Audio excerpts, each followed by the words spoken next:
Avatar movie का second part आने वाला है, लेकिन इसका जो फर्स्ट पार्ट था वो अभी से 13 सालों पहले रिलीज किया गया था।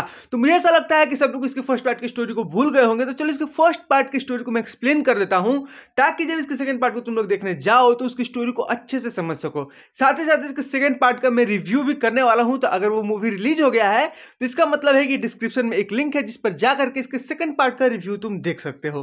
तो चलो अब इसके फर्स्ट पार्ट की स्टोरी पर आ जाते हैं। तो देखो, इसकी स्टोरी कुछ इस तरह से शुरुआत होती है कि अर्थ से कुछ सैनिकों को एक पेंटोरा नाम के प्लेनेट पर ले जाया जाता है, और वहां पर पेंटोरा पे ऑलरेडी बहुत सारे ह्यूमंस रह रहे थे। पूरा कॉलोनी वगैरह बसा करके रखा हुआ था इन लोगों ने। कुछ रिसर्च वगैरह का काम हो रहा था वहां पर, बड़े बड़े मशीन्स लगे हुए थे और इस तरह का सीन रहता है वहां पर। उस पेंटोरा नाम के प्लैनेट पर पहले से भी कुछ जीव रहते थे जिनको कि नावी कहा जाता था। इंसानों में और नावियों में पहले से भी कुछ टक्कर चल रहा था, कुछ प्रॉब्लम इन लोगों के बीच में था। आगे बताऊंगा क्या था।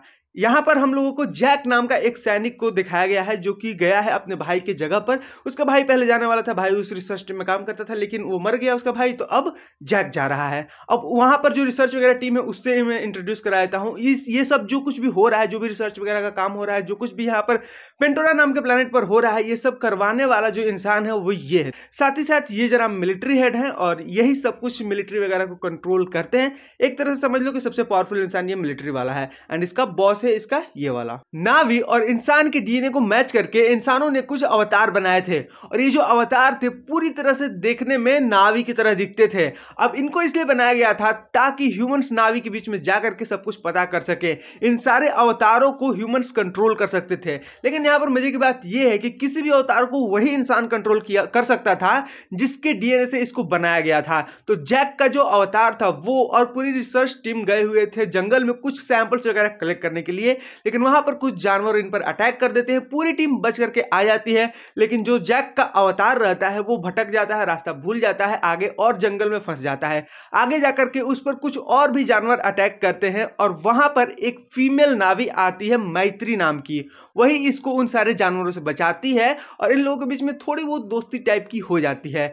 यहां पे जो अवतार रहता है वो बोलता है कि मैं भी तुम्हारे ही जैसा हूं, मुझे भी अपने साथ रखो, मुझे भी अपने लोगों के साथ मिलना जुलना है, अपने साथ रखो। लेकिन पहले तो वो लोग नहीं मानते हैं, लेकिन फिर वो मान जाती है मैत्री किसी तरह से, और उसको अपने ऑर्गेनाइजेशन के पास लेकर जाती है। अपना जो पूरा उनका समुदाय वगैरह था, जो ट्राइब वगैरह था, उनमें जाकर के सबको से मिलवाती है, सबके के साथ रहने लगता है। वो सालों तक उन लोगों के साथ रहता है, उन लोगों की रीति रिवाजों को सीखता है, वहां पर क्या होता है, कैसे होता है, हर एक चीज कुछ समझता है, हर एक चीज को सीखता है। वहां पर घोड़ा चलाने सीखता है, एंड ये ड्रैगन टाइप का कुछ रहता है, इसको भी चलाने सीखता है, और वहां पर मतलब सालों से रहता है। मैत्री से उसको धीरे धीरे प्यार भी हो जाता है। लेकिन यहां पर अवतार सबके मर्जी से आया था, मतलब इंसानों की मर्जी से आया था। उसको यहां पर भेजा ही इसलिए गया था ताकि वो नावियों के बीच में क्या चल रहा है, क्या उनके कल्चर्स हैं, क्या एक एक डिटेल, छोटी से छोटी डिटेल इंसानों को जाकर के बताता था। अब देखो, सिस्टम कुछ इस तरह का था कि एक मशीन टाइप का बना हुआ था जिसमें जैक जाकर के सोता था, और दूसरे साइड नावी बन करके नावी को कंट्रोल करने लगता था, और उधर से जब निकलता था तो इधर जैक अपने रियल सेल्फ में निकल जाता था। तो इस तरह से रात को वो वहां से जब सोता था अवतार, तो यहाँ पर जैक निकल करके खाना पीना खाता था, सारा इन्फॉर्मेशन शेयर करता था, और फिर जाकर के मशीन में सो जाता था और अवतार जग जाता था, एंड इस तरह से काम चलते रहता था। लेकिन एक दिन इंसानों को पता चल जाता है कि ये जो नावी है अपने जगह को छोड़ करके कभी भी नहीं जाने वाले हैं। इन लोगों का एक पवित्र पेड़ होता था जिससे कि वो लोग बहुत ही ज्यादा इमोशनली कनेक्टेड थे, एंड वो लोग उसको छोड़कर किसी भी कंडीशन में नहीं जाने वाले थे। लेकिन इंसान चाहते थे कि इस जगह को वो लोग छोड़ करके चले जाएं, क्योंकि उस जगह पर एक एनाप्टोनियम नाम का कोई चीज रहता था, कोई मेटल रहता था, जो कि धरती पर जाकर के मतलब अर्थ पर बहुत ही महंगा बिकता था, और उसी अनप्टोनियम नाम के चीज के लिए ही ये सारा तामझाम किया जा रहा था। और सारे लोग, ये सब जो अवतार बनाए गए थे, सब कुछ उस अनप्टोनियम के लिए ही हो रहा था। तो जब इन लोगों को पता चल जाता है कि ये लोग अपने जगह को छोड़कर किसी भी कंडीशन में नहीं जाने वाले हैं, तो उन लोगों पर अटैक कर दिया जाता है। उस टाइम पर जैक अवतार वाले रूप में था, तो वो उन लोगों को रोकने की कोशिश करता है, मना करता है, रुक जाओ रुक जाओ रुक जाओ, लेकिन कोई भी नहीं मानता है। तो वो एक पत्थर उठा करके फेंक देता है बुलडोजर पर, कैमरा टूट जाता है।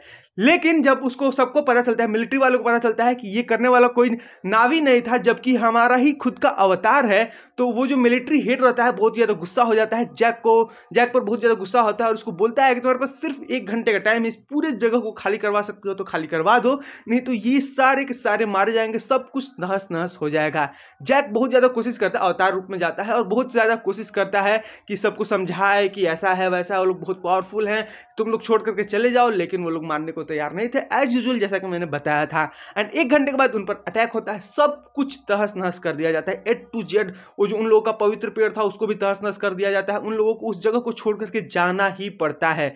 लेकिन इसके बाद जो जैक था उसको पकड़ करके कैद कर दिया जाता है ताकि वो अपने अवतार से कनेक्ट ना हो पाए और नावियों से कांटेक्ट ना कर सके। साथ ही साथ जो नावी थे उनमें से बहुत सारे नावी मारे गए थे इस अटैक में, पूरा बम बम ब्लास्ट हुआ था, पूरा बहुत ब्लास्ट वगैरह किया गया था। इस वजह से वो लोग काफी ज्यादा डिप्रेस्ड भी थे। तो इसी बीच कुछ इंसान जो थे, जो रिसर्च ऑर्गेनाइजेशन था उसमें के ही कुछ लोग बहुत ज्यादा इमोशनल हो गए थे उन लोगों को देख करके, तो जैक को रिलीज कर देते हैं और उस मशीन को ले जा करके कहीं एक दूसरी जगह रख देते हैं जहां से कि वो अवतार को कंट्रोल कर सकता था। इसके बाद वो अवतार जा करके नावियों को बताता है कि मैं तुम्हारे साइड से हूं, तुम्हारे बीच से ही हूं। लेकिन वो लोग उस पर बहुत ज्यादा गुस्सा थे क्योंकि इतने सालों से सब कुछ सीक्रेट वगैरह वही इन लोगों का रिवील कर रहा था।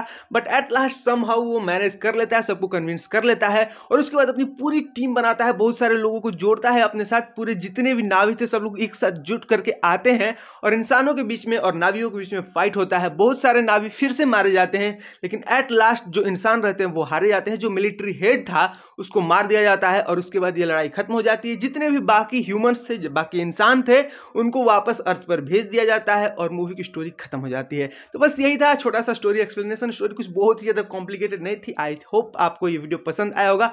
पसंद आया वीडियो को लाइक कर दो, चैनल को सब्सक्राइब कर दो। ऐसे ही कमाल के वीडियोस हम लोग बनाते हैं, चैनल को सब्सक्राइब कर देना। मिलते हैं वीडियो के साथ, तब तक के लिए बाय बाय।